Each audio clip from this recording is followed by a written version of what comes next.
राज के उपसर्ग का निवारण किया था। अब गुणभद्राचार्य महाराज क्या कहते हैं उस उपसर्ग के विषय में? धरणेन्द्र की देवी ने क्या किया था और धरणेन्द्र ने क्या किया था, इसका समाधान गुणभद्राचार्य महाराज ने उत्तर पुराण के पर्व 73 में 73 में इस प्रकार किया है। जैसे आसन कंपित होता है धरणेन्द्र का, तो वो अवधिक ज्ञान लगाता है कि मेरा आसन किसने कंपित किया। तम ज्ञात्वावधि बोधेन धरणीशो विनिर्गतः धरण्याः प्रस्फुरद्रत्न फणा मंडप मंडितः भद्रं तमस्थादावृत्य तत्पत्नी च फणा ततेः उपर्युच्चैः समुद्धृत्य स्थिता वज्रातपच्छिदम्। तम उस उपसर्ग को अवधि बोधेन ज्ञात्वा अवधि ज्ञान के द्वारा जानकर प्रस्फुरद रत्न फणा मंडप मंडित प्रकाशमान रत्नों के फणा मंडप से मंडित धरणेन्द्र धरणीशः धरणेन्द्र धरण्या विनिर्गत नीचे धरती से बाहर आया और तम भद्रम उन भद्र पार्श्वनाथ मुनिराज को, देखो वो कितने भद्र थे पार्श्वनाथ मुनिराज कि वो 7 दिन से उपद्रव कर रहा है लेकिन इनको रंच मात्र भी क्रोध नहीं आ रहा, कुछ भी कोई फर्क ही नहीं पड़ रहा उनको, शांत बैठे हुए, उनके परिणाम बिल्कुल निर्मल है। जबकि उनके पास क्षमता कितनी थी, क्षमता इतनी थी कि वो यदि ऐसे देख लेते उस शंबर देव की तरफ ऐसे आंख कर लेते, तो किसी देव में इतनी शक्ति नहीं है कि तीर्थंकर की दृष्टि को सहन कर सके।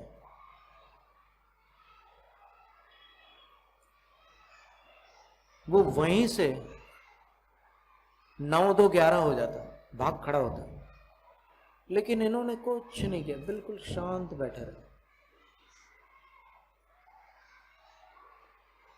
तो तम भद्रम धरणीशः आवृत्य अस्तात, उनको अपने फणा मंडप से आवृत करके घेर कर अस्तात स्थित हो गया।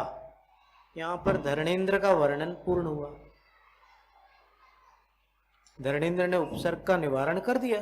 कैसे?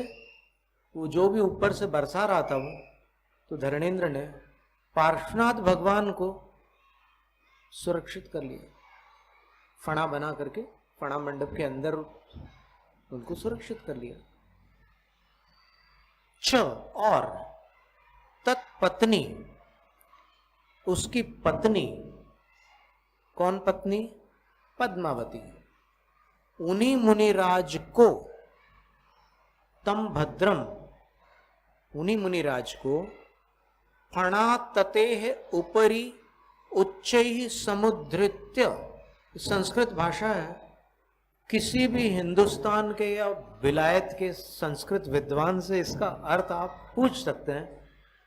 उत्तर पुराण के हिंदी अनुवाद में अलग अर्थ दिया है, लेकिन सीधा सीधा क्या अर्थ है आप किसी से भी परीक्षण करा सकते हैं।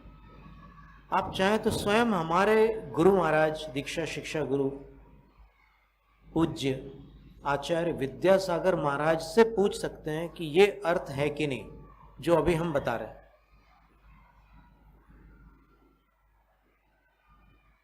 तम भद्रम फणा ततेह उपरि, अपने फणाओं की पंक्ति के ऊपर, सीधा सीधा अर्थ है, बहुत ज्यादा कठिन भी नहीं है ये संस्कृत।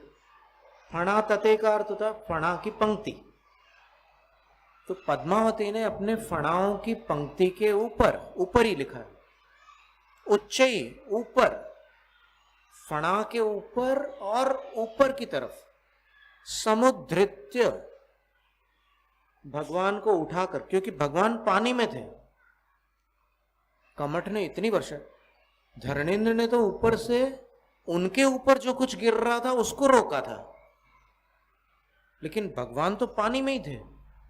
तो पद्मावती ने क्या किया, नीचे से फणा बना करके फणा के ऊपर भगवान को उच्चई समुद्रित्य, ऊपर पानी से बाहर निकाल दिया। और फिर क्या किया, वज्रातपच्छिदम स्थिता, एक वज्र का आतपच्छिद यानी छत्र बना करके, अब उसने वज्र का छत्र किस पर बनाया, भगवान के ऊपर तो बना नहीं सकती थी, क्योंकि भगवान के ऊपर ऑलरेडी धरणेन्द्र फणा बना चुका है। तो उसने दोनों के ऊपर बना दिया छत्र, मतलब भगवान के ऊपर धरणेन्द्र का फणा है और धरणेन्द्र के फणा के ऊपर वो पद्मावती ने छत्र लगा दिया। तो देखो, अपने पति के ऊपर भी उसने वो गिरने नहीं दी, कमठ की वर्षा। और पति जो धरणेन्द्र थे, उन्होंने पार्श्वनाथ भगवान के ऊपर वो वर्षा नहीं गिरने दी। और पार्श्वनाथ भगवान को नीचे जो पानी में उनको डुबा दिया था धरणेन्द्र ने, वो कमठ ने, उनको पानी से बाहर निकाल दिया। एकदम सीधा सीधा लिखा हुआ है। फिर कहां से पता नहीं नई नई बातें लोग ले आते हैं। कोई बात नहीं, काल है, अपन उनके प्रति बिल्कुल भी कषाय नहीं करते।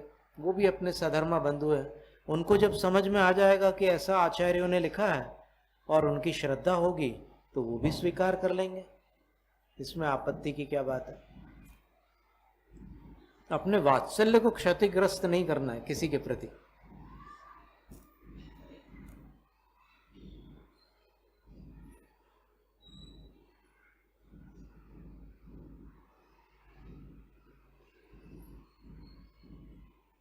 उत्तर पुराण में सूचित उपर्युक्त घटनाक्रम में देव देवी दोनों ने कुल मिलाकर 3 कार्य किए।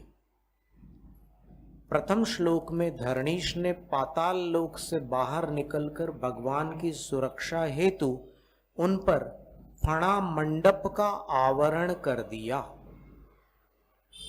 एक काम ये हो गया। और दूसरे श्लोक में उसकी पत्नी अर्थात देवी पद्मावती ने भगवान को फणाओं पर उठाकर, ये दूसरा काम था। और तीसरा काम, उन पर वज्र में छत्र तान दिया। क्या यह चित्रण उपसर्ग निवारण संबंधी भ्रांतियों का निराकरण नहीं कर देता? कर देता है। यह चित्रण उपसर्ग कालीन है। भगवान पर जो वर्षा हो रही थी उससे रक्षा करने हेतु धरणेन्द्र ने उनको फणाओं से घेर लिया था, जबकि पद्मावती ने उनको नीचे से ऊपर उठाया था, क्योंकि कमठ के जीव ने अत्यधिक जल वृष्टि की थी, जिससे भगवान डूबने की स्थिति में आ पहुंचे थे।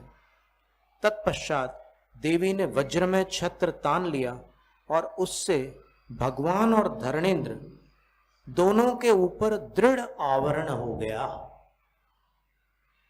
और उसी समय भगवान को केवल ज्ञान हो जाता है।